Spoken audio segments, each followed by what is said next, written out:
একটু চুপ চুপ।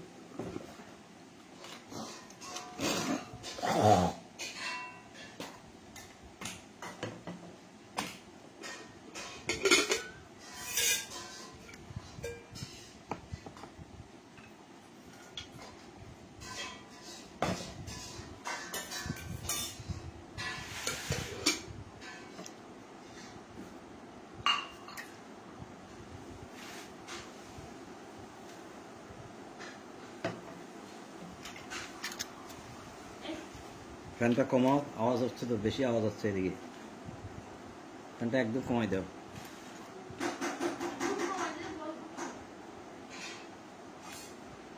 পরে বসো, পরে বসো, দরকার হলে বন্ধ করে দাও, পরে বসো।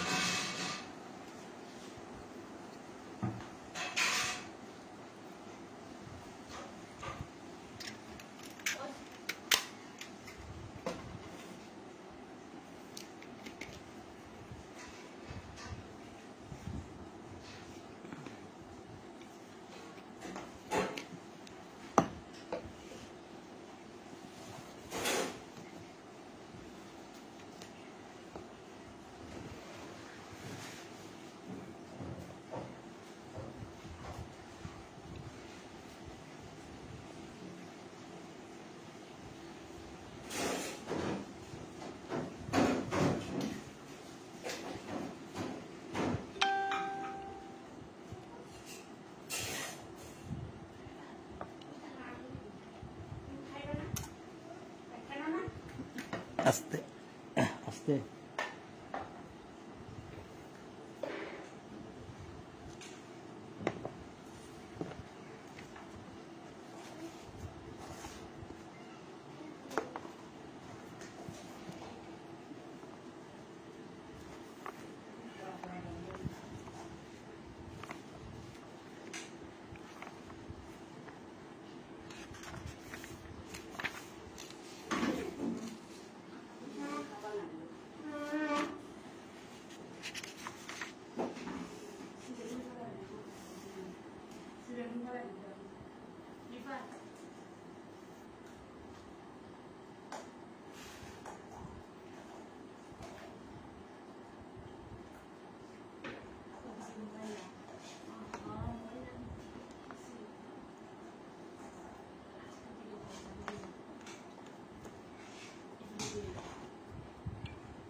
সম্মানিত সুধীবৃন্দু, আপনাদের সকলের প্রতি শান্তি। শুরু করছি সন্ধ্যার কোরআন পাঠ। সকল প্রশংসা ও পবিত্রতা জগৎসমূহের প্রতিপালক আল্লাহর জন্য। ইলহামদাতা আল্লাহ, আপনি পবিত্র। আমার রব, আমি আপনার আশ্রয় প্রার্থনা করি শয়তানের প্ররোচনা হইতে। আমার রব, আমি আরও আশ্রয় প্রার্থনা করি আমার নিকট উহাদের উপস্থিতি হইতে। দয়াময় পরম দয়ালু আল্লাহর নামে আরম্ভ করিতেছি। 29 নম্বর সূরা আনকাবুতের 31 নম্বর আয়াত থেকে পাঠ শুরু। 29 নম্বর সূরা আনকাবুত, আয়াত 31 থেকে। আল্লাহ বলছেন, ওয়ালাম্মা জাআত রুসুলুনা ইব্রাহিমা বিল বুশরা ক্বালু ইন্না মুহলিকু আহলি হাযিহিল ক্বরিয়াতি ইন্না আহলাহা কানু যালিমিন। যখন আমার প্রেরিত ফেরেশতাগণ সুসংবাদ সহ ইব্রাহিমের নিকট আসিল, তাহারা বলিয়াছিল, আমরা এই জনপদবাসীদেরকে ধ্বংস করিব, ইহার অধিবাসীরা তো জালিম।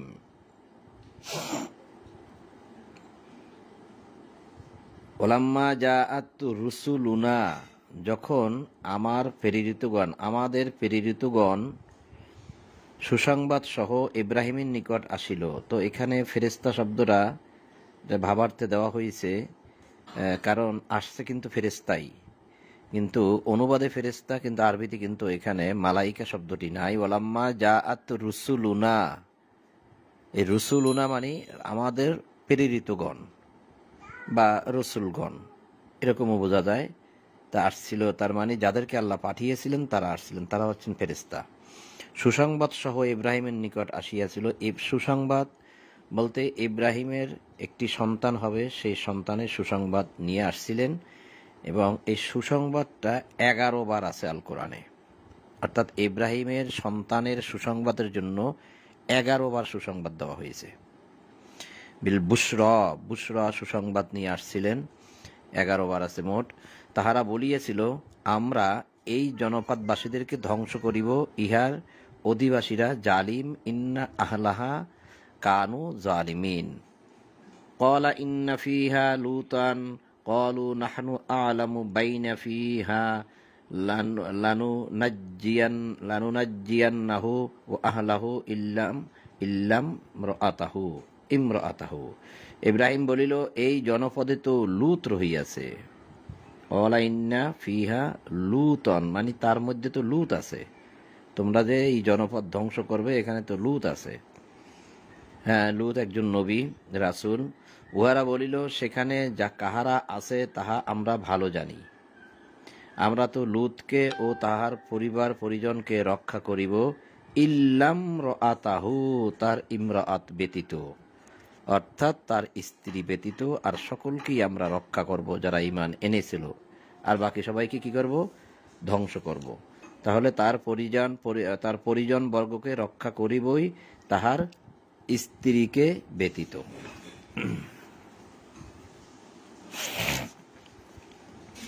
সে তো পশ্চাতে অবস্থানকারীদের অন্তর্ভুক্ত। এবং যখন আমার প্রেরিত ফেরেশতাগণ, আবার আসছে এখানে ওয়ালাম্মা আনজাআত রুসুলুনা লুতান, যখন আমাদের প্রেরিত গণ লুতের নিকট আসিল, তখন তাহাদের জন্য সে বিষণ্ণ হইয়া পড়িল এবং নিজেকে তাহাদের রক্ষায় অসমর্থ মনে করিল। প্রেরিত ফেরেশতাগণ যখন আসলো লুতের কাছে, তখন এই যে দুইজন ব্যক্তি আসছিল, ফেরেশতাদের মধ্যে থেকে দুইজন আসছিল মানুষের রূপ ধরে, মানুষের আকৃতিতে দুইজন আসছিল। সেই দুইজনকে রক্ষা করতে সে নিজেকে অসমর্থ মনে করিল, অর্থাৎ এই দুইজনকে সে রক্ষা করতে পারতেছে না। এই লূত সম্প্রদায় সব চলে আসছে, বা অনেক লূতের সম্প্রদায়ের অনেক মানুষ চলে আসছে, এই দুইজনকে তারা নিয়ে যাবে কুকর্ম করার জন্য, নিয়ে যাবে। এই জন্য এখন সে এই দুইজনকে কিভাবে রক্ষা করবে, সে কোনো মতেই রক্ষা করতে পারতেছে না। সে নিজেকে নিজে অসমর্থ মনে করলো যে আমি তাদেরকে রক্ষা করার জন্য সামর্থ্যবান নই। উহারা বলিল, ভয় করিও না। সেই দুইজন যারা মানুষের রূপ ধরে আসছিল তারা বলল যে ভয় করিও না। লূতকে বলল, দুঃখ করিও না, তারা আমাদেরকে কিছুই করতে পারবে না, তারা আমাদেরকে নিতেও পারবে না। তোমার দুঃখ করার, আফসোস করার কিছু নাই, তুমি ভয় করিও না। উহারা বলিল, ভয় করিও না, দুঃখ করিও না, আমরা তোমাকে ও তোমার পরিজন বর্গকে রক্ষা করিব, তোমার স্ত্রী ব্যতীত। সে তো পশ্চাতে অবস্থানকারীদের অন্তর্ভুক্ত। আমরা এই জনপদবাসীদের উপর আকাশ হইতে শাস্তি নাজিল করিব, কারণ উহারা পাপাচার করিতেছিল। আমি তো বোধশক্তি সম্পন্ন সম্প্রদায়ের জন্য ইহাতে একটি স্পষ্ট নিদর্শন রাখিয়াছি। আমি মাদিয়ানবাসীদের প্রতি তাহাদের ভাই শোয়াইবকে পাঠাইয়াছিলাম। সে বলিয়াছিল, হে আমার সম্প্রদায়, তোমরা আল্লাহর ইবাদত করো, শেষ দিবসকে ভয় করো এবং পৃথিবীতে বিপর্যয় ঘটাইও না। এই ঘটনাগুলো কিন্তু আমরা পূর্বেও পড়ে আসছি। একই ঘটনা আল্লাহ বারবার বলতেছেন আমাদের হৃদয়কে শক্ত করার জন্য এবং আমরা যেন ভালো করে বুঝি বিষয়গুলো সেজন্য। কিন্তু উহারা তাহার প্রতি মিথ্যা আরোপ করিয়াছিল। এই শোয়াইবকে তাহারা মিথ্যাবাদী বলেছিল। শুধু শোয়াইবকে না, আরো অন্যান্য নবী রাসূলদেরকেও মিথ্যাবাদী বলেছিল। অতঃপর উহারা ভূমিকম্প দ্বারা আক্রান্ত হইল। তাহলে শোয়াইব সম্প্রদায় ভূমিকম্প দ্বারা আক্রান্ত হইল। ফলে উহারা নিজ নিজ গৃহে নতজানু অবস্থায় শেষ হইয়া গেল।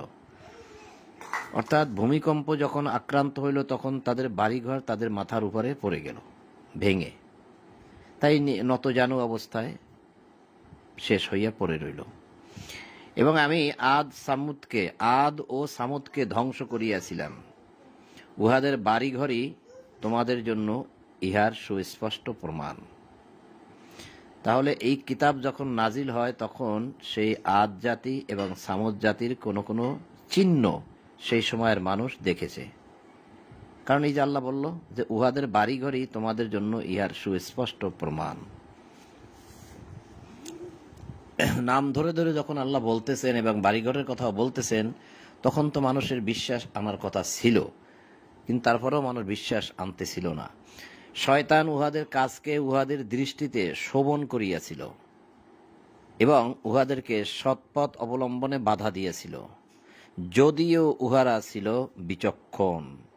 এত বিচক্ষণ হওয়া সত্ত্বেও শয়তান তাদেরকে তাদের দৃষ্টিতে তাদের কাজকামকে শোভনীয় করে তুলেছিল এবং সৎপথে বাধা দিছিল। সৎপথ তারা কোনো মতেই পায়নি।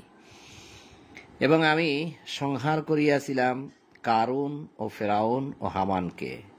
কারুন, ফেরাউন, হামানকে সংহার করিয়াছিলাম মানে হত্যা করিয়াছিলাম, ধ্বংস করিয়াছিলাম। মূসা উহাদের নিকট সুস্পষ্ট নিদর্শন সহ আসিয়াছিল, তখন তাহারা দেশে দম্ভ করিত মানে অহংকার করত, কিন্তু উহারা আমার শাস্তি এড়াইতে পারে নাই।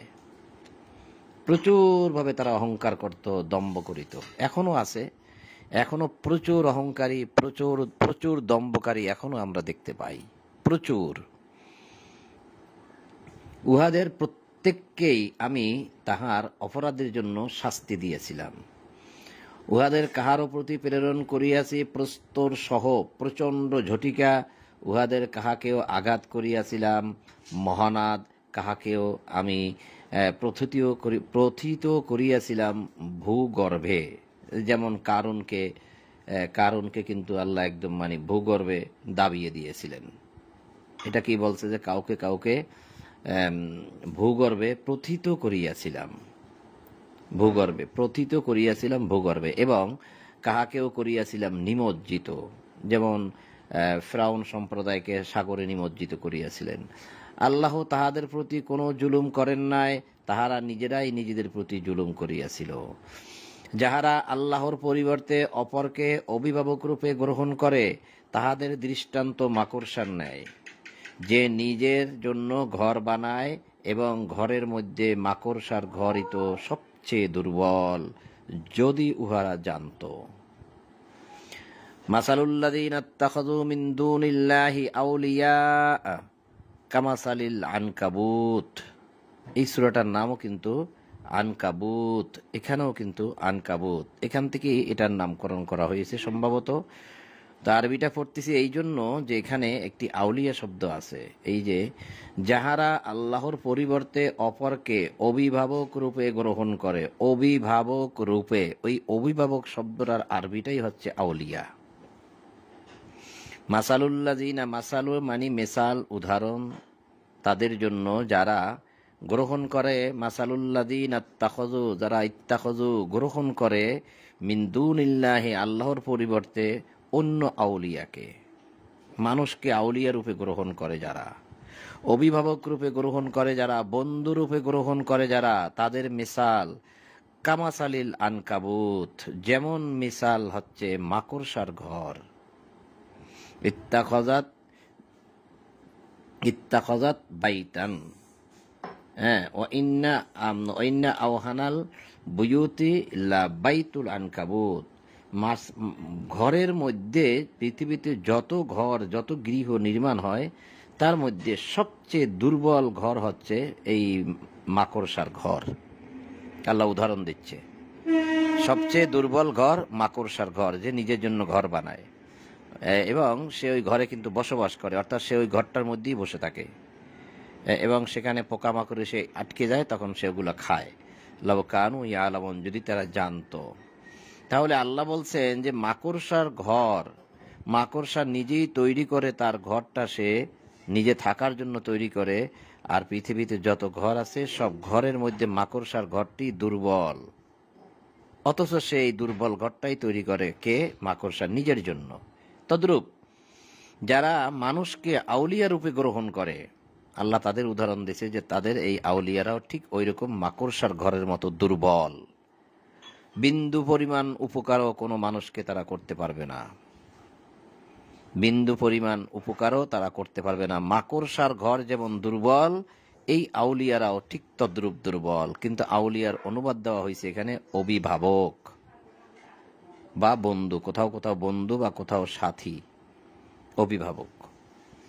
আউলিয়া শব্দের অর্থ কিন্তু আউলিয়া যদি দিত তাহলে আমরা আর একটু ভালো করে বুঝতাম। যেমন সালাত শব্দের অর্থ সালাত দিছে, জাকাত শব্দের অর্থ জাকাত দিছে, ইবাদত শব্দের অর্থ ইবাদত দিছে, সেজদা অর্থ সেজদা দিছে, রুকু অর্থ রুকু দিছে। কিন্তু আউলিয়ার অর্থ কোনো জায়গায় আউলিয়া দিল না। এখানে তাদের মনের ভিতরে কিছু একটা কাজ করছে, যার জন্য তারা দেয় নাই। কারণ যদি এই আউলিয়ার অর্থরা আউলিয়াই দিয়ে দেয় তাহলে তো মানুষ বুঝে ফেলবে যে আউলিয়াকে তো মানা যাবে না, তাহলে মানুষ তো বুঝে ফেলবে। কারণ আউলিয়ার প্রচলন তো আছে আমাদের সমাজের মধ্যে। আল্লাহ বলছেন যে যাহারা আল্লাহর পরিবর্তে অপরকে আউলিয়া রূপে গ্রহণ করে, তাহাদের দৃষ্টান্ত, তাহাদের উপমা, তাহাদের মেসাল, তাহাদের উদাহরণ মাকড়সার ন্যায়, মানে মাকড়সার ঘরের মতো। যারা আল্লাহর পরিবর্তে অন্যকে আউলিয়া রূপে গ্রহণ করে তাদের উদাহরণ মাকড়সার ঘরের মতো। যে নিজের জন্য ঘর বানায় এবং ঘরের মধ্যে মাকড়সার ঘরই তো দুর্বল। তো এখানেও বলা হয়েছে যে মাসালুল্লাযীনা ইত্তাখাযু মিন দুনিল্লাহি আউলিয়া, যারা আল্লাহর পরিবর্তে অন্যকে আউলিয়া রূপে গ্রহণ করে, আল্লাহর পরিবর্তে অপরকে আউলিয়া রূপে গ্রহণ করে। আমরা আরেক জায়গা থেকে একটু দেখি এটা, যে সেখানেও কিন্তু এরকম কথা আছে, তবে এইরকম না হুবহু, কিন্তু সেখানেও যদি আউলিয়া দিত তাহলে মনে হয় আমাদের বুঝতে আরো ভালো হইতো। এই আউলিয়া শব্দ অনেক আছে, অনেক। যেমন 7 নম্বর সূরা শুরুতে আছে, 7 নম্বর সূরা আরাফের শুরুতে আছে। এই হচ্ছে 7 নম্বর সূরা আরাফ, আয়াত একদম শুরুতে আল্লাহ বলছেন যে আলিফ লাম বিসমিল্লাহির রহমানির রহিম, আলিফ লাম মিম সদ, কিতাবুন উনজিলা ইলাইকা ফালা ইয়াকুন ফি সাদরিকা হারাজুম মিনহু লিতুনজিরা বিহি ওয়া যিকরা লিল মুমিনিন। আলিফ লাম মিম সদ, তোমার নিকট কিতাব অবতীর্ণ করা হয়েছে, তোমার মনে যেন ইহা সম্পর্কে কোনো সংকোচ না থাকে, ইহার দ্বারা সতর্কীকরণের ব্যাপারে এবং মুমিনদের জন্য ইহা উপদেশ। আপনি যদি মুমিন হতে চান, আমি যদি মুমিন হতে চাই, তাহলে আমাদের জন্য এটা উপদেশ। গেল 2 নম্বর আয়াত। 3 নম্বর আয়াতে বলছে তোমাদের প্রতিপালকের নিকট হইতে, পৃথিবীর সকল মানুষকে আল্লাহ বলছে যে তোমাদের প্রতিপালকের নিকট হইতে তোমাদের নিকট যাহা অবতীর্ণ করা হইয়াছে। কি অবতীর্ণ করা হয়েছে আমাদের নিকট? একমাত্র আল কোরআন। তাহলে যা অবতীর্ণ করা হয়েছে তোমরা তাহার অনুসরণ করো, অর্থাৎ এই কিতাবের অনুসরণ করো, এবং তাহাকে ছাড়া অন্য অভিভাবকের অনুসরণ করিও না। এই যে অন্যান্য অভিভাবকের অনুসরণ করিও না, এটাই হচ্ছে আউলিয়া। এই যে অভিভাবক, দেখেন, ইত্তাবিউ মা উনজিলা ইলাইকুম মির রাব্বিকুম ওয়ালা তাত্তাবিউ মিন দুনিহি আউলিয়া কালিলাম মা তাযাক্কারুন। ওয়ালা তাত্তাবিউ, এবং তোমরা ইত্তেবা করিও না, অনুসরণ করিও না, মিন দুনিহি, তাহাকে ছাড়া, আউলিয়া, অন্য কোনো আউলিয়াকে অনুসরণ করিও না। কিন্তু এখানে অনুবাদটা হয়েছে অন্যান্য অভিভাবকের অনুসরণ করিও না। অভিভাবক, যাক, এটা হয় না যে তা আমি বলছি না, কিন্তু আমি দেখাই দিচ্ছি যে আল্লাহ কি বলছে, যে ইত্তাবিউ, ইত্তেবা করো, অনুসরণ করো, মানো, ফলো করো। কি ফলো করব? মা উনজিলা, যা নাজিল করা হয়েছে, ইলাইকুম, তোমাদের প্রতি, এই বিশ্ববাসীর সকলের প্রতি যা নাজিল করা হয়েছে, উনজিলা, নাজিল করা হয়েছে, মিন রাব্বিকুম, তোমাদের রবের পক্ষ থেকে, সেটাকে কি করো? ইত্তাবিউ, ইত্তেবা করো, ইতায়াত করো, অনুসরণ করো। তাহলে আমাদেরকে আল্লাহ কিতাবটাকে অনুসরণ করতে বলছেন, অন্য কিছু নয়। এরপরে আল্লাহ আবার ভেঙে দিচ্ছেন যে ওয়ালা তাত্তাবিউ, এবং অনুসরণ করবে না, মিন দুনিহি, তা ছাড়া, এই যেটা নাজিল করা হয়েছে তা ছাড়া, আউলিয়া, আউলিয়া কেউ নয়, আউলিয়া কেউ নয়। আল্লাহ বলছেন, আমি বলিনি। কিন্তু এরপরে আবার আল্লাহ বলছেন কালিলাম মা তাযাক্কারুন, তোমরা তো উপদেশ গ্রহণ করো সামান্য, বেশি তো করো না। এইরকম আউলিয়া শব্দ অনেক আছে, অনেক অনেক আছে, যেমন অনেক আছে। আবার শয়তানকেও আবার আল্লাহ আউলিয়া বলেছেন, কারণ যারা শয়তানকে মানে আল্লাহ বলছে শয়তান হচ্ছে তাদের আউলিয়া। আবার সূরা ইউনূসের 10 নম্বর সূরা ইউনূসের 62 নম্বর আয়াতও দেখেন আউলিয়া শব্দ আছে। আলা ইন্না আউলিয়া আল্লাহি লা খাউফুন আলাইহিম ওয়ালা হুম ইয়াহজানুন, জানিয়ে রাখো আল্লাহর বন্ধুদের কোনো ভয় নাই। বন্ধু এখানে কিন্তু আউলিয়ার অর্থ আসছে বন্ধু। জানিয়ে রাখো আল্লাহর বন্ধুদের কোনো ভয় নাই এবং তাহারা দুঃখিত হইবে না। আল্লাহ যাদের আউলিয়া তাদের কোনো ভয় নাই, যাদের আউলিয়া আল্লাহ তাদের কোনো ভয় নাই। আল্লাহ নিজেও আউলিয়া। আবার এটার আরেকটা অর্থ হয় যে আল্লাহর বন্ধু মানে আল্লাহর আউলিয়া, আরেকটা অর্থ হয় এটার। যাক, ওদিকে আমরা সেই বিতর্কে যাব না, বিতর্ক করলেই আমরা ধ্বংস হব, বিতর্ক না করাটাই ভালো। আমি শুধু দেখাচ্ছি যে এই যে আউলিয়া শব্দের অর্থটা কিন্তু এখানে বন্ধু, এর কোনোটাই অযৌক্তিক নয়, ঠিকই আছে সব। কিন্তু যদি আউলিয়া দেওয়া হইতো মাঝে মধ্যে তাহলে আমাদের একটু বুঝতে অসুবিধা হইতো। এখানেও কিন্তু আউলিয়া শব্দের অর্থ অভিভাবক, এই যে অভিভাবক, ঠিক আমরা যেখানে পড়তেছিলাম সেখানেও কিন্তু আউলিয়া শব্দের অর্থ দেওয়া হয়েছে অভিভাবক। আমি শুধু সেটাকে দেখাইবার জন্যই আপনাদেরকে এখানে নিয়ে গেলাম।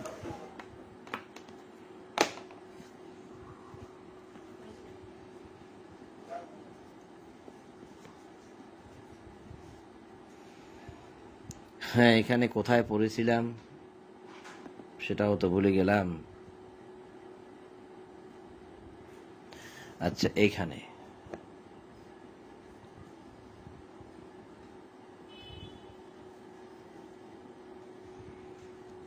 পুরাটাই হারাই ফেলাইলাম। আচ্ছা, এই যে 41 নম্বর আয়াতের থেকে আমি ওদিকে গিয়েছিলাম। আল্লাহ বললেন যে যাহারা আল্লাহর পরিবর্তে অপরকে অভিভাবক রূপে গ্রহণ করে তাহাদের দৃষ্টান্ত মাকড়সার ন্যায়। যে নিজের জন্য ঘর বানায় এবং ঘরের মধ্যে মাকড়সার ঘরই তো দুর্বল, যদি উহারা জানত। তাহলে মাসালুল্লাযিনা ইত্তাখাযু মিন দুনিল্লাহি আউলিয়া, যারা আল্লাহর পরিবর্তে অন্যকে আউলিয়া রূপে গ্রহণ করে, কামাসালিল আনকাবুত, তাদের উদাহরণ হচ্ছে, তাদের মেসাল, কামাসালিল তাদের মেসাল হচ্ছে আনকাবুত মাকড়সা। ইত্তাখাযাত বাইতান, যে নিজের জন্য ঘর বানায়, যে নিজের জন্য ঘর বানায় এবং ঘরের মধ্যে মাকড়সার ঘরই তো দুর্বল। ওয়াইন্না আওহাইনাল বুয়ুতি লাব্বাইতুল আনকাবুত, ঘরের মধ্যে মাকড়সার ঘরই তো সবচেয়ে দুর্বল। তাহলে মাকড়সা নিজের জন্য ঘর বানায়, কিন্তু মাকড়সা জানে বা জানে না সেটা আমরা জানি না, মাকড়সার ঘর কিন্তু সে থাকার জন্য বানায়। অথচ পৃথিবীর মধ্যে যত ঘর আছে সব ঘরের চেয়ে মাকড়সা ঘর দুর্বল। তাহলে যারা আল্লাহর পরিবর্তে আউলিয়াকে গ্রহণ করে তাদের সে আউলিয়াটাও দুর্বল। এটাই আল্লাহ বুঝাইছে, লাউ কানু ইয়ালামুন, যদি তাহারা জানতো। ইন্নাল্লাহা ইয়ালামু মা ইয়াদউনা মিন দুনিহি মিন শাইইন ওয়া হুয়াল আজিজুল হাকীম, উহারা আল্লাহর পরিবর্তে যাহা কিছুকে ডাকে, আল্লাহর পরিবর্তে যাহা কিছুকে ডাকে, যাকেই ডাকে, আল্লাহ তো তাহা জানেন এবং তিনি পরাক্রমশালী, প্রজ্ঞাময়। তো মানুষ আল্লাহকে ছাড়া আর কাকে কাকে ডাকে? কেউ কি জানেন যে মানুষ আল্লাহকে ছাড়া আর কাকে কাকে ডাকে? আবার আল্লাহর সাথে মিলাইয়া আল্লাহকেও ডাকে, আবার অন্যদেরকেও ডাকে। কাকে কাকে ডাকে? তা আপনি বিবেচনা করেন, আপনি কাকে ডাকেন, মানুষ কাকে ডাকে, তাহলেই কিন্তু বোঝা যায়। এই সকল দৃষ্টান্ত আমি মানুষের জন্য দেই, কিন্তু কেবল জ্ঞানী ব্যক্তিরাই ইহা বোঝে। হ্যাঁ, অতিলকাল আমসালু নাদরিবুহা লিন্নাস ওমা ইয়াকিলুহা ইল্লাল আলিমুন। তাহলে অতিলকাল আমসাল আবার আসছে মিসাল, অর্থাৎ ওই সকল দৃষ্টান্ত, অতিলকাল এবং ওই সকল, যা এই যে পিছনে যেটা দেখানো হলো, ওই সকল, এই সকল নয়, ওই সকল। কারণ তিলকা শব্দের অর্থ সেই, ওই, উহা, যেটা দূরবর্তী বিষয়কে ইঙ্গিত করা হয়। অতিলকাল আমসাল, ওই সকল মিসাল নাদরিবুহা লিন্নাস আল্লাহ বর্ণনা করেন লিন্নাস মানুষের জন্য, অমা ইয়াকিলুহা ইল্লাল আলিমুন, কিন্তু কেবল জ্ঞানী ব্যক্তিরাই ইহা বোঝে। যাদের ইয়াকিলুহা আক্কল আছে তারাই কেবল বোঝে, আলিমুন তারাই কেবল বোঝে। আল্লাহ যথাযথভাবে আকাশমণ্ডলী ও পৃথিবী সৃষ্টি করিয়াছেন, ইহাতে অবশ্যই নিদর্শন রহিয়াছে মুমিনদের জন্য, লা আয়াতাল লিল মুমিনিন, যারা মুমিন, শুধু বিশ্বাসী না, যারা মুমিন, বিশ্বাসের বাস্তবায়ন যখন করে মানুষ তখন সে হয় মুমিন। তো ইন্না ফি যালিকা লা আয়াতাল লি খালাকাল্লাহুস সামাওয়াতি ওয়াল আরদা বিল হাক্কি ইন্না ফি যালিকা লা আয়াতাল লিল মুমিনিন। এই সমস্ত দৃষ্টান্ত আল্লাহ বর্ণনা করেন একমাত্র মুমিনদের জন্য। এই সমস্ত নিদর্শন আল্লাহ, ইহাতে অবশ্যই নিদর্শন রহিয়াছে মুমিনদের জন্য। এবার আসতেছে বহুল প্রচলিত একখানা আয়াত, যে আয়াতখানা প্রায় সময় শুনবেন আপনারা। অনেক মানুষ এই আয়াতখানা বলেন, বর্ণনা করেন, তেলাওয়াত করেন, পড়ে শোনান। সেটা কি? আল্লাহ বলতেন, উতলুমা উহিয়া ইলাইকা মিনাল কিতাবি ওয়া আকিমিস সালাত ইন্নাস সালাতা তানহা আনিল ফাহশাই ওয়াল মুনকার ওয়া লা যিকরুল্লাহি আকবার আল্লাহু ইয়ালামু মা তাসনাউন। তুমি আবৃত্তি করো কিতাব হইতে যাহা তোমার প্রতি প্রত্যাদেশ করা হয়, এবং সালাত কায়েম করো, সালাত অবশ্যই বিরত রাখে অশ্লীল ও মন্দ কার্য হইতে, আর আল্লাহ স্মরণিত সর্বশ্রেষ্ঠ। তোমরা যাহা করো আল্লাহ তাহা জানেন। তো আমরা এভাবেই পড়ে যাই। এই আয়াতের মধ্যে আল্লাহ কি বলছে সে বিষয়গুলো চিন্তা করি না, অনুধাবন করি না, বোঝার চেষ্টা করি না, যার জন্য আমরা অনেক কিছুই পাওয়ার থাকলেও পাই না, বোঝার থাকলেও বুঝি না। তো এখানে আল্লাহ বলছে যে উতলু উতলু উতলু মানে তেলাওয়াত করো, পাঠ করো, পড়ো। কি পড়বে? মা ও হিয়া, যা ওহি করা হয়েছে। মা অর্থাৎ যা, ও হিয়া ওহি করা হয়েছে। কোথায়, কার উপরে ওহি করা হয়েছে? ইলাইকা, তোমার প্রতি। তো তোমার প্রতি যা ওহি করা হয়েছে তা তুমি পড়ো, তা তুমি তেলাওয়াত করো। কোথা থেকে ওহিটা করা হয়েছে? কোথা থেকে? মিনাল কিতাব, কিতাব থেকে ওহি করা হয়েছে। মিন অর্থ হইতে, মিন অর্থ থেকে। এখানেও লেখা আছে কিতাব হইতে। তো কিতাব থেকে ওহি করা হয়েছে। সেই কিতাবটা কি? সেটা আছে লাউহে মাহফুজের কিতাব, যেটাকে কিতাবে মাকনুন বলা হয়, উম্মুল কিতাব বলা হয়। সেই কিতাব থেকে যা তোমার উপরে ওহি করা হয়েছে তা তুমি উতলু, তেলাওয়াত করো। তো তেলাওয়াত করে কি করতে হবে আমাদের? শুধু তেলাওয়াত করলেই হবে? এই কিতাবের আইনগুলো বাস্তবায়ন করো, অর্থাৎ আকিমিস সালাহ, সালাতকে প্রতিষ্ঠা করো। কিতাব পড়ো, কিতাব থেকে সালাত প্রতিষ্ঠা করো। অর্থাৎ এই কিতাবের মধ্যেই সালাতের বিধিবিধানগুলো পাবে, আদেশ নিষেধগুলো পাবে, সব পাবে, সেগুলো প্রতিষ্ঠা করো। তাহলে কিতাব পড়ো, কিতাবের আইন প্রতিষ্ঠা করো। ভাবার্থটা কিন্তু এরকম। আর সরাসরি অর্থটা কিন্তু আমি আপনাদেরকে একবার পড়ে শোনাইছি, আপনারা সকলেই শুনছেন। এমন নয় যে আমি এটা গোপন করে গেছি, এটা কিন্তু প্রথমেই পড়ে গেছি। এখন আমি একটু ভিন্নভাবে বলছি। সেটা কি? যে কিতাব পাঠ করো, যা ওহি করা হয়েছে তোমার উপরে, কিতাব হইতে যা ওহি করা হয়েছে তা পাঠ করো, ওয়াকিমিস সালাত, সালাত প্রতিষ্ঠা করো। এটাও কিন্তু বললাম।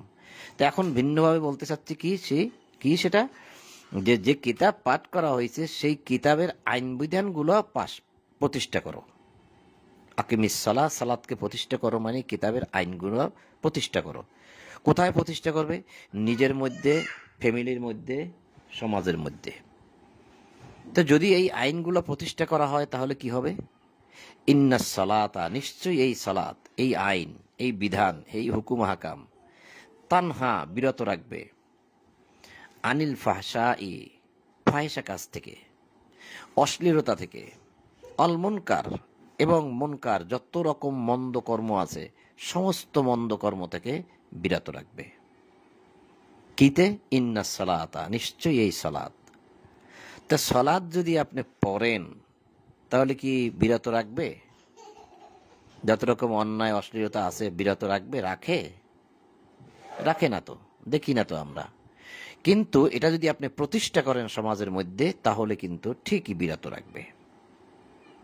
দেখেন, কয়েকদিন আগে আমরা এত দেখলাম যে ঢাকা বাংলাদেশের যে কোনো স্থানে, ঢাকা সহ বাংলাদেশের যে কোনো স্থানে আমরা দেখলাম যে প্রচুর পরিমাণ ডাকাতি হচ্ছে, ছিনতাই হচ্ছে, মানুষকে হত্যা করা হচ্ছে। একদম কয়েকটা দিন দেখলাম গত মাস ধরে যে এত ডাকাতি বেড়ে গেছে, গত 1 মাস 2 মাস ধরে, মানে কোথাও মানুষ শান্তিতে নাই। যে সরকার একটা শক্ত অবস্থানে গেল, সেনাবাহিনী নামাই দিল, র্যাব বাহিনী নামলো, প্রচুর পরিমাণ তাদেরকে ধরলো। দেখেন সব ঠান্ডা হয়ে গেছে, সব ঠান্ডা হয়ে গেছে। তার মানে একটি আইনকে তারা, আইন তো আছে, আইনের প্রতিষ্ঠাটা ছিল না।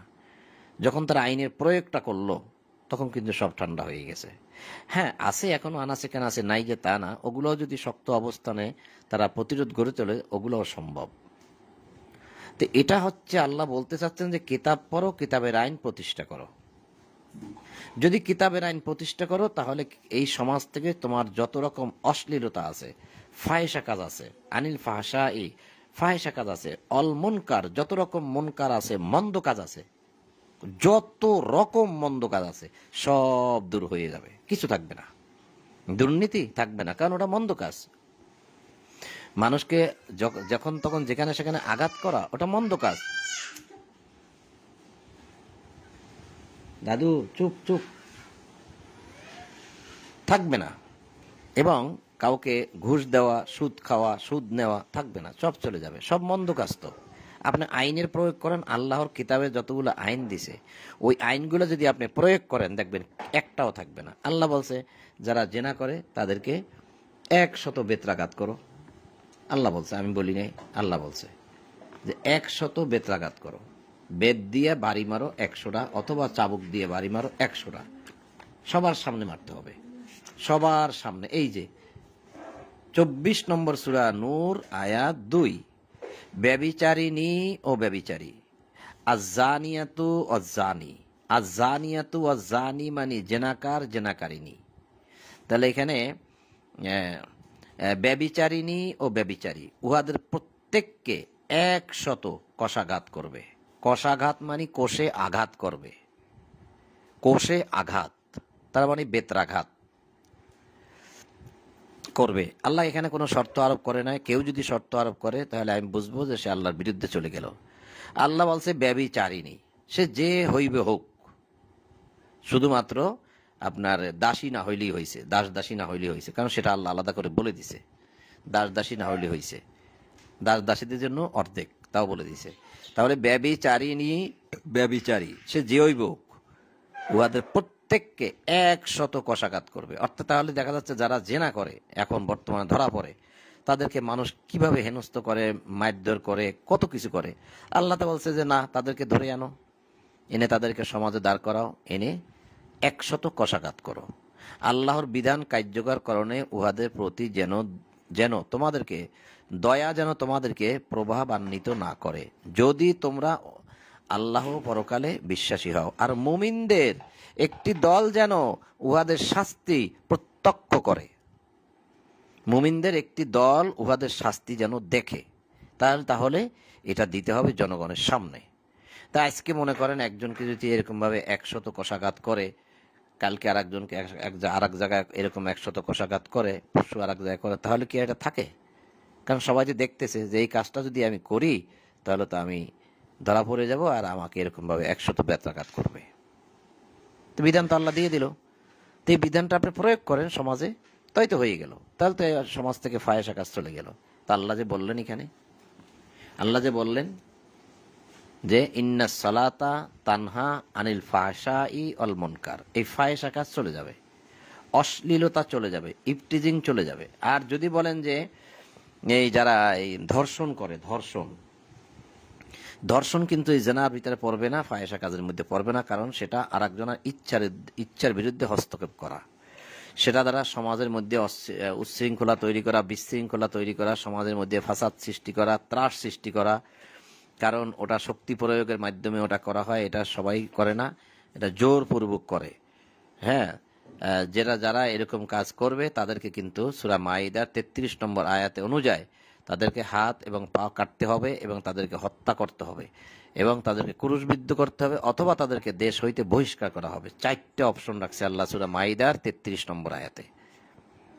এই যারা ধর্ষণ করবে, কত বড় একটা কাজ যে মানুষ ধর্ষণ করে করে এই ধর্ষণ করার সময় মরেও যায়, তাহলে এহেন কাজের জন্য তার নিস্তার নাই, তাকে শাস্তি দিতে হবে এবং একদম ক্রুশবিদ্ধ করতে হবে। ক্রুশ অর্থাৎ তাকে গাছে চড়াইতে হবে, এটা দেখবে জনগণ। এমনকি তাকে হাত পাও কাটতে হবে। আল্লাহ বলছে, আমি তো বলিনি। আপনি দেখেন সূরা মাইদা 33 নম্বর আয়াত খুলে দেখেন। এটা হচ্ছে ধর্ষণের। আর এটা হচ্ছে এই যে মনে করেন ফাহিশা কাজ, অশ্লীলতা কাজ, গোপনে। এবং এখানে বলা হয়েছে আজ-জানিয়াত আজ-জানি, অর্থাৎ যারা জেনাকার জেনাকারিন, এরা কিন্তু গোপনে কাজটা করে, উভয়ের সম্মতিতে করে। এখানে কেউ কারোর প্রতি জুলুম করে না, কেউ কারোর প্রতি অন্যায় আচরণ করে না, অর্থাৎ এরা দোনোজনই কিন্তু এই কাজে সন্তুষ্ট, এরা লিপ্ত হতে চায়, অশ্লীল কাজে, অন্যায় কাজে, খারাপ কাজে। এরা কিন্তু কেউ কারোর প্রতি জুলুম করে না। বিষয় দুইটা দুই রকম, এগুলো আমাদের বুঝে নিতে হবে যে এরা গোপনে গোপনে একজন একজনকে চায়, একজন একজনকে গোপনে গোপনে অন্যায় কাজগুলো করতে চায়। তা আল্লাহ বলছে যখন এটা করবে তারা যদি ধরা পড়ে তাহলে বাস তাদেরকে শাস্তির আওতায় আনো, 100 কষাঘাত করো। এটা কিন্তু ধর্ষণ না। আর এটা হচ্ছে ধর্ষণটা হচ্ছে ভিন্ন, সেটা ব্যাপারে তো বললাম। তো যাই হোক, এখন এখানে আল্লাহ বললেন যে কিতাব পড়ো, কিতাবের আইন বাস্তবায়ন করো। যদি কিতাবের আইন বাস্তবায়ন করো তাহলে সমাজ থেকে ফাহেশা কাজ আর অল মুনকার, যত রকম মুনকার আছে, যত রকম মন্দ কাজ আছে, সব সমাজ থেকে চলে যাবে। মানুষ সব ফেরেশতার মতো হয়ে যাবে যদি আইনগুলো বাস্তবায়ন করা যায়। করবে কি মানুষ? কেউ করবে না। এত কিছু হচ্ছে, কে ক্ষমতায় যাবে, কারা যাবে, কাকে হটাবে, কে বসবে, মনে হয় যেন দুনিয়াটা সব আমার আমার আমার আমার আমার আমার। এখানে একবারও আল্লাহর বিধান কি, আল্লাহ কি বলছে, আল্লাহর আইনগুলো কি, তা নিয়ে কারো কোনো চিন্তা ভাবনা নেই। আল্লাহ কি তারা এই বিষয়ে রাখেই না। এই পুরো বাংলাদেশটাই ধরি, আমি যদি বাংলাদেশটাই সামনে আনি, এখানে কেউই আল্লাহকেই রাখে না, যে আল্লাহ নাই এখানে, মনে হয় এই দেশটা আল্লাহর না, বাংলাদেশটা আল্লাহর না। এইরকম একটা অবস্থার মধ্যে আমরা পড়ে আছি। তো যাক, কারণ এই কথাগুলো বলছে এই জন্য, যদি আল্লাহকে স্মরণ করা হতো এবং আল্লাহর কি কি বিধান আছে সেগুলো যদি সকলে মিলে সামনে আনতো, তাহলে আমাদের মধ্যে আজকে এত অন্যায়, অবিচার, অত্যাচার, জুলুম, নির্যাতন, ছিনতাই, রাহাজানি, খুন খারাপি এগুলো থাকতো না, এগুলো সব বন্ধ হয়ে যেত। তা আল্লাহ বললেন যে যদি এই কিতাব যারা দিয়েছি তোমাদেরকে, কিতাব হইতে যা ওহী করা হয়েছে তোমাদের প্রতি, তা উতলু তেলাওয়াত করো, হ্যাঁ, ও আকিমিস সালাতা, সালাতকে প্রতিষ্ঠা করো, অর্থাৎ আল্লাহ যাবতীয় আইন বিধানকে সমাজে প্রতিষ্ঠা করো।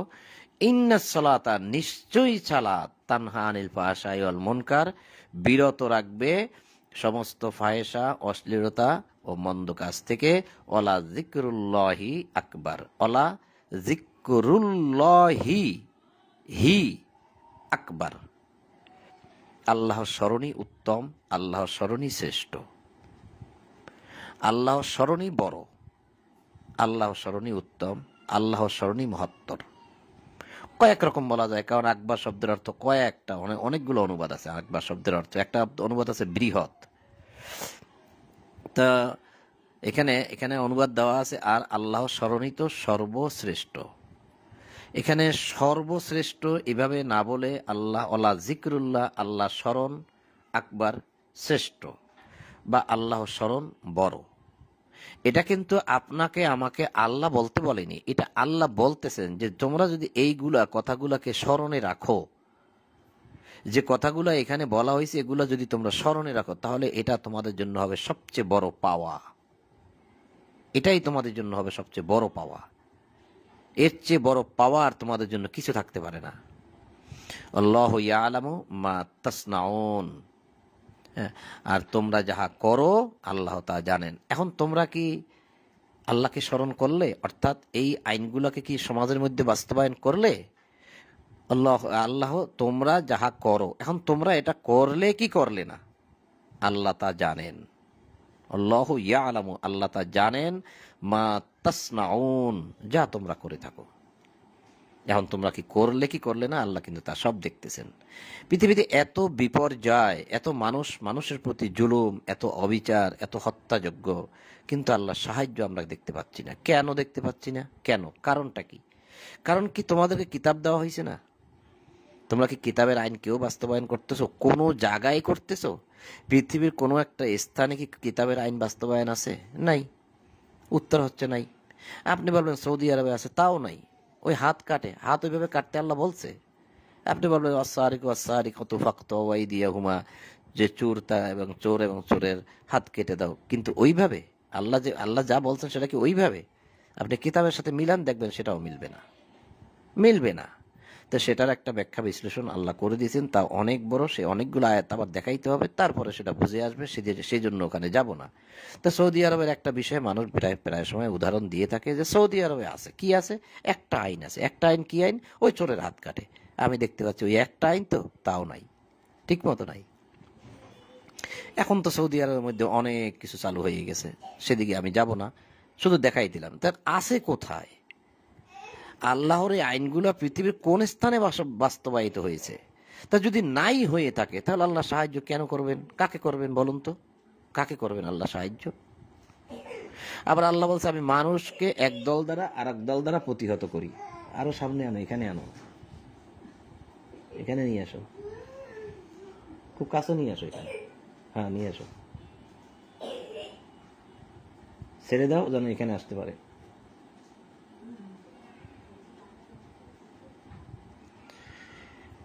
আল্লাহ বলছেন যে আমি মানুষকে একদল দ্বারা আর একদল দ্বারা, একদলকে আর একদল দ্বারা প্রতিহত করি।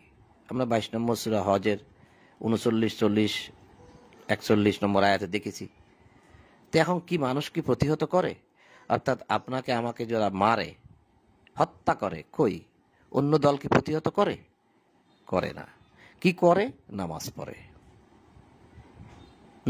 পড়ে, আর খালি আল্লাহর কাছে সাহায্য চায়, কান্নাকাটি করে সাহায্য চায়, নামাজ পড়ে। তো প্রতিহত তো কেউ করে না। এতগুলা মুসলিম বিশ্বের মধ্যে, এতগুলা মুসলিম কান্ট্রি, কেউ কি একত্রিত হলো? কেউ কি প্রতিহত করলো? কেউ কিছু করলো না। তা আল্লাহ এদেরকে কেন তৈরি করে রাখলেন? এরা তো আল্লাহ সৈনিক হওয়ার কথা ছিল, তাহলে তো আর আজকে এত মানুষ মরতো না। কিন্তু কেউ করবে না। তো যারা মরছে তারা তো ভাগ্যবান, তারা চলে যাচ্ছে আল্লাহর কাছে বিনি হিসাবে, জান্নাতে চলে যাবে। কারণ তাদের আমল নামায় যত পাপ ছিল সবগুলা নিয়ে নিছে কারা? যারা মেরেছে তারা তো ভাগ্যবান। তারা এই মিথ্যার দুনিয়ায়, এই অশান্তির দুনিয়ায়, এই কষ্টের দুনিয়ায় কেন বেঁচে থাকবে? আর তারা চলে যাচ্ছে তো ভালো হচ্ছে, তারা চলে যাচ্ছে, তাদের পাপ মুক্ত হয়ে যাচ্ছে। কারণ আল্লাহ তো বলছে যারা হত্যা করবে, যে হত্যা করবে সে তার পাপ বহন করবে। তারা তো চলে যাচ্ছে, ভালো হচ্ছে তাদের, তারা জান্নাতে চলে যাবে, তাদের আমল নামায় কোনো পাপই থাকবে না, তারা তো বেঁচেই গেল। কিন্তু আপনার আমার কি উপায় হবে? আপনি আমি কি এর কোনো প্রতিহত করছি? সোচ্চার হয়েছি এ বিষয়? না, আরো ইন্ধন যোগাইছি কেউ কেউ। তো ঠিকই আল্লাহ, এই জন্য আল্লাহ বলছে যে তোমরা যা করো, আল্লাহু ইয়ালামু মা তাসনাউন, তোমরা যা করো আল্লাহ তা ভালোই জানেন। তা আমরা কি করি না করি আল্লাহ দেখতেছেন। তা আমরা আল্লাহর আইন বাস্তবায়ন করলাম কি করলাম না, তাও আল্লাহ দেখতেছেন। এই আয়াতটাকে কেন্দ্র করে আমি অনেকগুলো কথা বলছি, প্লাস এই আয়াতটাকে কেন্দ্র করে আমি এখন যদি অনেকগুলো আয়াতের মধ্যে যাই, এই সালাত শব্দের বিশ্লেষণ আল্লাহ যা করেছেন কোরআনে সেগুলো যদি যাই, এবং এই যে ফাহেসা শব্দ যেখানে যেখানে আছে, মুনকার শব্দ যেখানে যেখানে আছে, জিক্রুল্লাহ, আল্লাহর জিকির, এই জিকির মানে স্মরণ, উপদেশ, এই স্মরণ শব্দ দ্বারা আবার কোরআনও বোঝাইছে। এই সমস্ত জায়গায় যদি যাই, আকবার শব্দ কোথায় কোথায় আছে, তার কি কি অনুবাদ করা হয়েছে যদি যাই, আমার মনে হয় এখন থেকে শুরু করলে সকাল পর্যন্ত শেষ হয়ে যাবে, কিন্তু এগুলোর বর্ণনা শেষ হবে না। এতগুলো আল্লাহ কোরআনে বর্ণনা করেছেন, যা বিভিন্ন জায়গা থেকে মাঝে মধ্যে তো আপনারা দেখতে পান।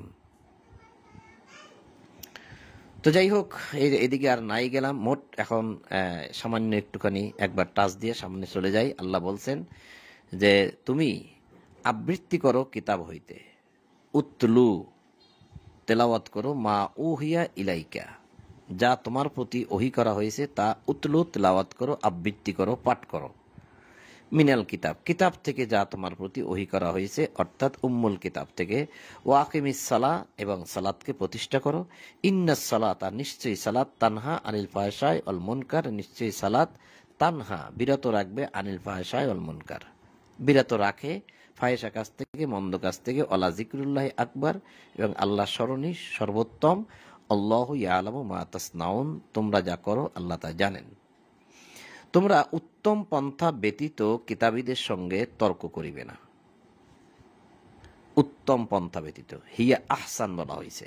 ওলা তুজাদিলু আহলাল কিতাবে ইল্লা বিল্লাতি হিয়া আহসান। আহসান উত্তম পদ ব্যতীত, উত্তম ছাড়া আহলাল কিতাবে, আহলাল কিতাব কিতাবীদের সাথে তোমরা তর্ক করবে না। এখন কিতাবী কারা? কিতাবী তো আমরাই তো এই কিতাব পড়ি। তাহলে আমাদের মধ্যে যারা কিতাবী আছে তাদের সাথে তর্ক করতে হইলে তুজাদিলু তোমরা যদি তর্ক করো তাহলে উত্তম পন্থায় করতে হবে, আর অন্যদের সাথে তো নাই। তা আমাদের মধ্যেই অনেক মত পথ তরিকা মাযহাব হয়ে গেল, অনেক মতভেদ হয়ে গেল, অনেক দল হয়ে গেল। তাহলে এখন তাদের সাথে যদি আপনার তর্ক করতেই হয়, আল্লাহ বলছে হিয়া আহসান, উত্তম পথে করবে। তো তোমরা উত্তম পন্থা ব্যতীত কিতাবীদের সঙ্গে বিতর্ক করিবে না, তবে তাহাদের সঙ্গে করিতে পারো যাহারা উহাদের মধ্যে সীমালঙ্ঘনকারী।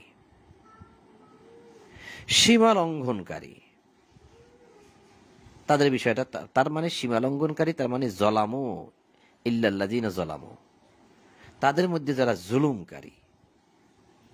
এখন তার সাথে আপনি কি কিতাবের কি বলবেন? কিতাবের কোন আয়াত শোনাবেন? সে কি শুনবে না। তাহলে সেখানে যে যুক্তি দরকার হয় সে যুক্তি আপনি দাঁড় করান।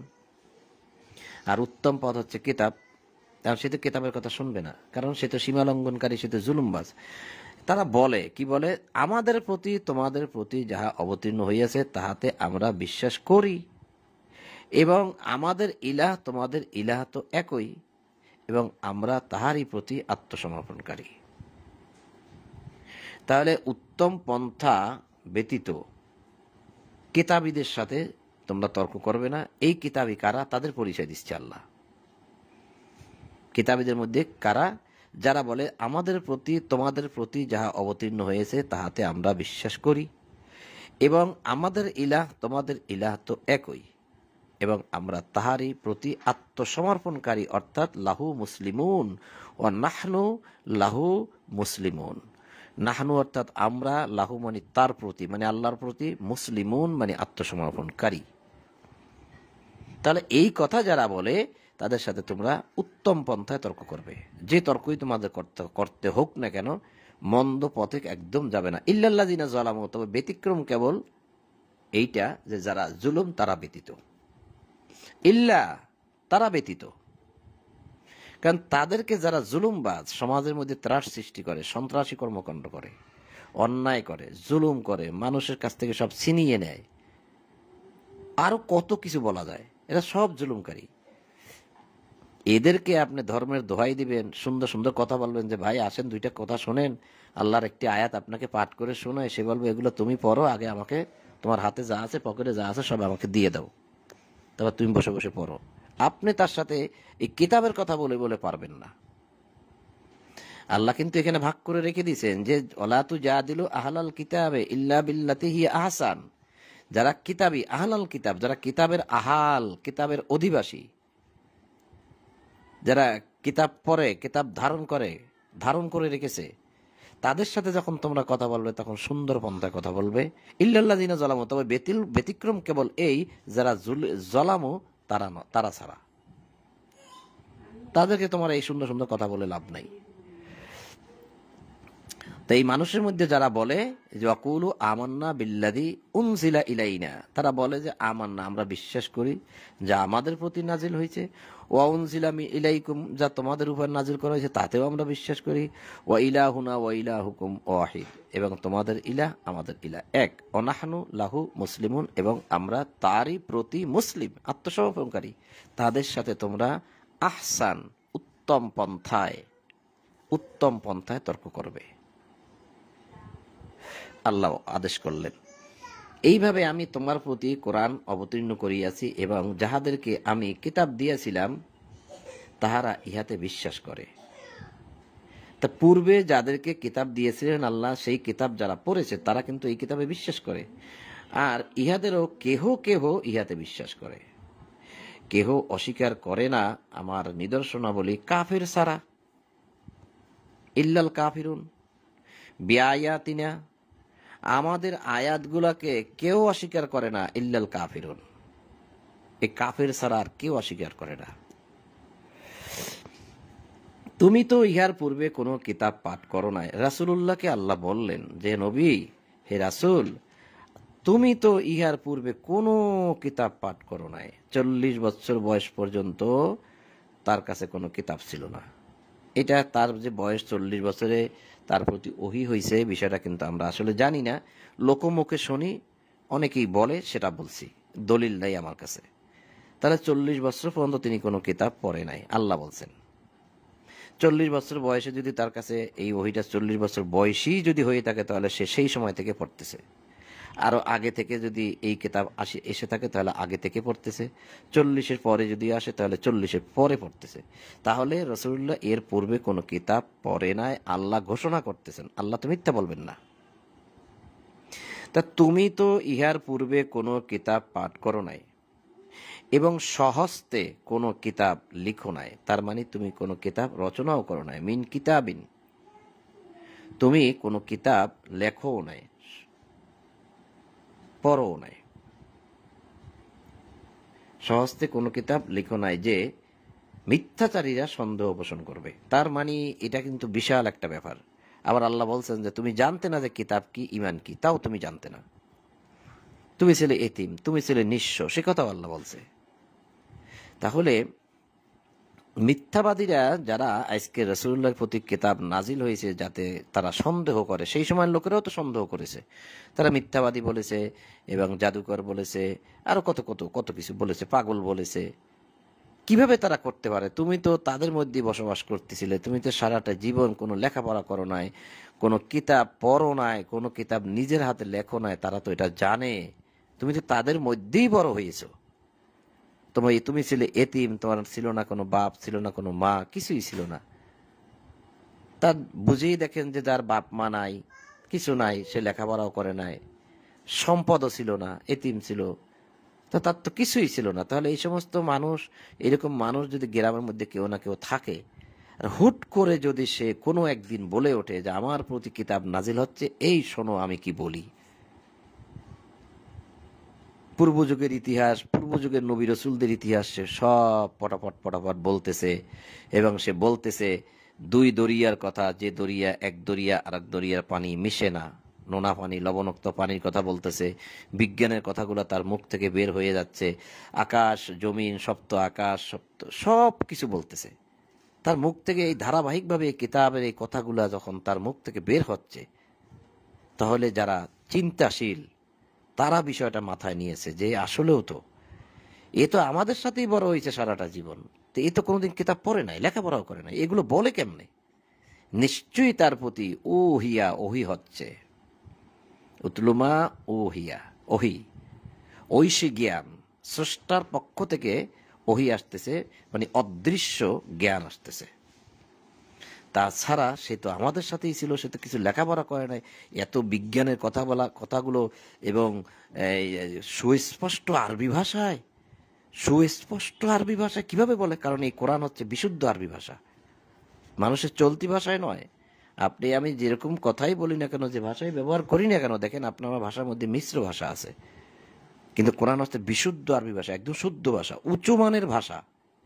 পৃথিবীর সমস্ত আরবি ভাষা লরচর হয়ে গেলেও, প্রতিটা দেশের ভাষা যদি লরচর হয়েও যায়, মানুষ বলতে বলতে বলতে বলতে, কিন্তু এটা কিন্তু নড়চর হবে না, কিয়ামত পর্যন্ত এরকমই থাকবে। তার কিতাব সেই সময়ের জন্য আরব দেশে যে উচ্চ মানের আরবি ভাষা ছিল, তা কিন্তু এই কিতাব বহন করে, প্রমাণ বহন করে। এই ভাষায় বলে কেমনে? যারা এই বিষয়টা বুঝছে তারাই কেবল ঠিক মতো বিশ্বাস করে নিছে। আল্লাহ বলছেন তুমি তো ইহার পূর্বে কোনো কিতাব পাঠ করো নাই, স্বহস্তে কোনো কিতাব, নিজের হাতে কোনো কিতাব তুমি লেখো নাই। তার মানে তুমি লেখাপড়া করো নাই।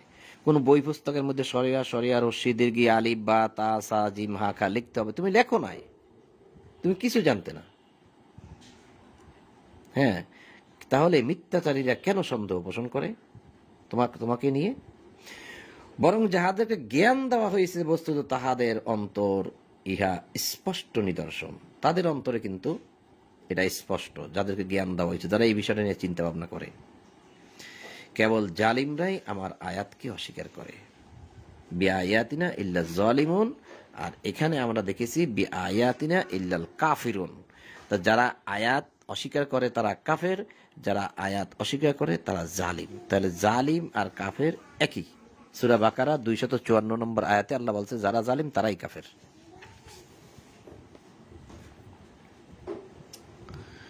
আর দুটি আয়াত আছে, দুটি আয়াত পরে শেষ করে দিয়ে আজকে।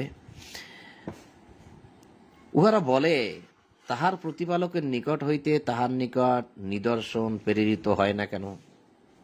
কোনো একটা আশ্চর্য ঘটনা কোনো কিছু সে দেখায় না কেন? বলো নিদর্শন আল্লাহরই এখতিয়ারে। তুমি বলে দাও যে ওটা আল্লাহ কেবল দেখাইলে, আল্লাহ দিলে তোই না আমি বলতে পারবো, আমার তো নিজের বলতে কিছু নাই। তুমি বলে দাও যে নিদর্শন আল্লাহরই এখতিয়ারে, আমি তো একজন প্রকাশ্য সতর্ককারী মাত্র। তোমরা যে অপরাধগুলো করতেছো সে ব্যাপারে সতর্ক করতেছি যে তোমরা অপরাধ করো না, তোমরা সৎকর্মের আদেশ দাও, মন্দ কাজ থেকে নিষেধ থাকো, মন্দ কর্ম থেকে দূরে থাকো, তোমরা সৎকর্ম করো। আমি তোমাদেরকে এই সতর্কবার্তা দিয়ে যাচ্ছি। আমি আশ্চর্য অলৌকিকতা কোনো আজীব বিষয় তোমাদেরকে এনে দেখাবো, অলৌকিক বিষয় দেখাবো, তারপর তোমরা ঈমান আনবে না, এগুলো তো আমার দ্বারা হয় না, এটা আল্লাহ আমাকে দেয় না। আল্লাহ আমাকে যা দেন আমি শুধু তাই তোমাদেরকে দেখাইতে পারি। ইহা কি উহাদের জন্য যথেষ্ট নয়? আল্লাহ বলতেছেন ইহা কি উহাদের জন্য যথেষ্ট নয় যে আমি তোমার প্রতি কোরআন অবতীর্ণ করিয়াছি, যাহা উহাদের নিকট পাঠ করা হয়। ইহাতে অবশ্যই অনুগ্রহ ও উপদেশ রহিয়াছে সেই কওমের জন্য যাহারা ঈমান আনে। ইহা কি তাহাদের জন্য যথেষ্ট নয়? হে বিশ্ববাসী, আল্লাহ সকলকে ডাক দিয়ে বলছেন যে বিশ্বের প্রতিটি মানুষের জন্য কি এটা যথেষ্ট নয় যে আমি তোমার প্রতি কোরআন অবতীর্ণ করিয়াছি, যাহা তাহাদের নিকট পাঠ করা হয়। একজন মানুষের জন্য, বিশ্বের সকল মানুষের প্রতি একজন মানুষের প্রতি কিতাব অবতীর্ণ করা হয়েছে বিশ্বের সকল মানুষের জন্য। সেই কিতাবটা কি তোমাদের জন্য যথেষ্ট নয়? আওয়ালাম ইয়াকফিহিম, এরা কি কাফি নয়? আওয়ালাম ইয়াকফিহিম, হিম তাহাদের জন্য এটা কি কাফি নয়? ইয়াকফি কাফি নয়, কাফা নয়। আন্না আনজালনা আলাইকাল কিতাব, যে আমরা তোমার উপরে নাজিল করলাম কিতাব। আনজালনা নাজিল করলাম আমরা, আলাইকা তোমার উপরে, আল কিতাব এই কিতাবটা যে তোমার উপর নাজিল করলাম তাদের জন্য, ইয়াকফিহিম তাদের জন্য, এটা কি তাদের জন্য যথেষ্ট নয় নাকি আরো কিতাব লাগবে? ইউতলা আলাইহিম, যা তাদের উপরে ইউতলা তেলাওয়াত করা হয়, আলাইহিম তাদের উপরে। আল্লাহ বললেন যে একখানা কিতাব আমি তাদের জন্য পাঠাইলাম তোমার উপরে, এটা কি তাদের জন্য যথেষ্ট নয়? তো এখন মানুষ উত্তর দিয়ে দিল আল্লাহকে যে না, এই একটা কিতাব আমাদের জন্য যথেষ্ট নয়, আমাদের আরো অনেক কিতাব লাগবে, আমরা অনেক কিতাব বানিয়ে নিয়েছি, তোমার এই কিতাব আমাদের জন্য যথেষ্ট নয়। অনেক কিতাব আছে ইবাদতের জন্য, দ্বীনের জন্য, বিধানের জন্য, হুকুম হাকামের জন্য, আদেশ নিষেধের জন্য, আল্লাহকে পাওয়ার জন্য, জান্নাত জাহান্নামের জন্য, নিয়ম নীতির জন্য, ইবাদতের নিয়ম নীতির জন্য অনেক কিতাব আমরা বানিয়ে নিয়েছি, তোমার এই একটা কিতাব আমাদের জন্য যথেষ্ট নয় বলেই আমরা অনেক কিতাব বানিয়ে নিয়েছি। সম্মানিত উপস্থিতি, আমি কি অযৌক্তিক বললাম? আমি কিন্তু কোনো নাম নেইনি এখানে। আল্লাহ বললেন যে আওয়ালাম ইয়াকফিহিম আন্না আনজালনা আলাইকাল কিতাবা ইউতলা আলাইহিম, যে তাদের জন্য ইহা কি যথেষ্ট নয়? ইয়াকফিহিম কাফি, কাফা যথেষ্ট নয় যে আমি আনজালনা নাজিল করেছি, আলাইকাল কিতাব তোমার উপর কিতাব নাজিল করছি, এই কিতাবটা কি তাদের জন্য যথেষ্ট নয়? ইউতলা আলাইহিম, যা তাদের উপরে পাঠ করা হয়। এই যে পাঠ করে শোনাচ্ছি, আমি শোনাচ্ছি, অন্যরা শোনাচ্ছে, আবার আমি শুনি, অন্যরা শোনায়। কত মানুষ, এই পৃথিবীর মানুষ এই কিতাব পড়তেছে, কেউ বুঝে পড়ে, কেউ না বুঝেও পড়ে, রিডিং পড়ে যায়, পড়ে তো, এটা তেলাওয়াত তো হচ্ছে, ইউতলা তেলাওয়াত হচ্ছে, যা তাদের উপর তেলাওয়াত করা হয়। আর আমরা এই পৃষ্ঠায় দেখেছি কি, উতলু তেলাওয়াত করো, পড়ো, পাঠ করো, উতলু। এখানে হচ্ছে ইউতলা, যা তাদের উপর তেলাওয়াত করা হয়। তাহলে এই কিতাবটা কি তাদের জন্য যথেষ্ট নয়? আল্লাহ বলছেন ইহাতে অবশ্যই অনুগ্রহ ও উপদেশ রহিয়াছে সেই কওমের জন্য যারা ঈমান আনে। ইন্না ফি যালিকা লা রাহমাত, সেই কওমের জন্য রহমত রয়েছে, ওয়া যিকরা এবং রয়েছে উপদেশ, লিকৌমিন, সেই কওমের জন্য, ইউমিনুন, যারা ইউমিনুন করে অর্থাৎ বিশ্বাস করে এই কিতাবকে। আর এই কিতাবের পাশাপাশি আপনি আরো অনেক কিতাব বিশ্বাস করবেন, তখন আপনি শুধুমাত্র এই কিতাবকে আপনি যথেষ্ট মনে করলেন নয়, এই যে যথেষ্ট মনে করেননি, এই বিশ্বাসের মধ্যে আপনি তালগোল পাকিয়ে ফেলেছেন। এটা যে সরাসরি তখন শরিক হবে সেটা আমি সরাসরি বললাম না, কারণ আপনিই বুঝে দেখেন আল্লাহ কি সুন্দরভাবে বলছেন যে আওয়ালাম ইয়াকফিহিম, তাদের জন্য কি এটা যথেষ্ট নয়? এখন সবাই উত্তর দিয়ে দিল যে না, আমাদের জন্য যথেষ্ট নয়, আমরা আরো অনেক কিতাব বানিয়ে নিছি। তা আল্লাহ বলছে এই কিতাবের মধ্যে বা এই উপদেশের মধ্যে কেবল রহমত এবং উপদেশ তার জন্য আছে সেই কওমের জন্য যারা বিশ্বাস করে।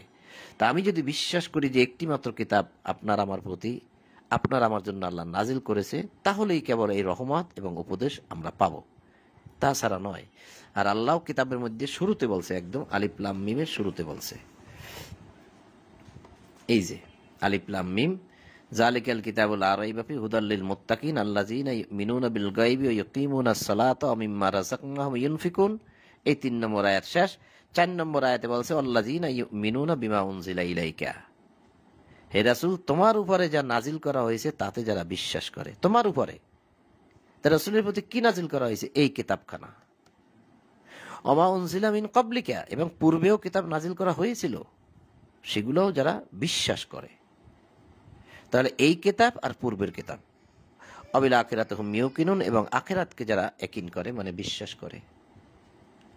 তাহলে আল্লাহ কি এই কিতাবের পরবর্তী কোনো কিতাবকে বিশ্বাস করতে বলছে? এই কিতাবের পরে আর যত কিতাব পৃথিবীতে তৈরি করা হবে, আইন বিধান হিসেবে, হুকুম মাহকাম হিসাবে, ইবাদত বন্দেগী হিসাবে, এই কিতাবের পরে যতগুলো কিতাব তৈরি করা হবে, আল্লাহ কি সেগুলো বিশ্বাস করতে বলছে, নাকি এই কিতাব আর পূর্বের কিতাব? আপনি কি আমার কথা বুঝতে পারছেন? আল্লাযীনা ইউমিনুনা বিমা উনজিলা ইলাইকা, যারা বিশ্বাস করে যা তোমার উপর নাজিল করা হয়েছে, বিমা উনজিলা, যা নাজিল করা হয়েছে, ইলাইকা তোমার উপরে। আল্লাযীনা ইউমিনুনা, যারা বিশ্বাস করে সেটা কোনটা? যেটা তোমার উপর নাজিল করা হয়েছে। আর ওমা উনজিলা, এবং যা নাজিল করা হয়েছিল মিন ক্বাবলিকা, তাহাদের পূর্বে, তোমার পূর্বে। তা রাসূলের পূর্বে অনেক কিতাব নাজিল হয়েছে, সেগুলোকে শুধুমাত্র বিশ্বাস করতে বলছে। তাহলে কই এই কিতাবের পরে নতুন কিতাব আসলে সেগুলো যে বিশ্বাস করতে হবে, তা কোথায়? তা কই? এই কিতাব, পূর্বের কিতাব, এই দুইটাকে আল্লাহ বিশ্বাস করতে বলছে, এই দুই শ্রেণীর কিতাব। এই কিতাবের পরে কত কিতাব তৈরি করবে মানুষ, কই সেগুলো কি আল্লাহ বিশ্বাস করতে বলছে? তা সেগুলো যদি আমরা বিশ্বাস করি, তাহলে আল্লাহর বিশ্বাসের ব্যাপারে তারতম্য করলাম না? তো এখানেও ঠিক তাই, আওয়ালাম ইয়াকফিহিম আন্না আনজালনা আলাইকাল কিতাব, যে ইহা কি তাহাদের জন্য যথেষ্ট নয় যে আমি তোমার প্রতি কোরআন অবতীর্ণ করিয়াছি, যাহা উহাদের নিকট পাঠ করা হয়। এই যে পাঠ করা হচ্ছে, ইহাতে অবশ্যই অনুগ্রহ ও উপদেশ রহিয়াছে সেই কওমের জন্য যাহারা ঈমান আনে। এই কথাগুলোর উপর যারা ঈমান আনে, এই কিতাবের প্রতি যারা ঈমান আনে, আর কোন কিতাবের প্রতি আল্লাহ ঈমান আনতে বলে নাই এই কিতাবের পরবর্তী হিসাবে, তবে পূর্বের কিতাবের প্রতি বিশ্বাস করতেই হবে। তো সম্মানিত সুধীবৃন্দু, আমরা 29 নম্বর সূরা আনকাবুতের 51 নম্বর আয়াত পর্যন্ত পাঠ করলাম। আপনাদের সকলের প্রতি শান্তি এবং সকল প্রশংসা জগৎসমূহের প্রতিপালক আল্লাহর জন্য, এই বলে আজ ঈশার কোরআন পাঠ এখানেই সমাপ্ত করলাম।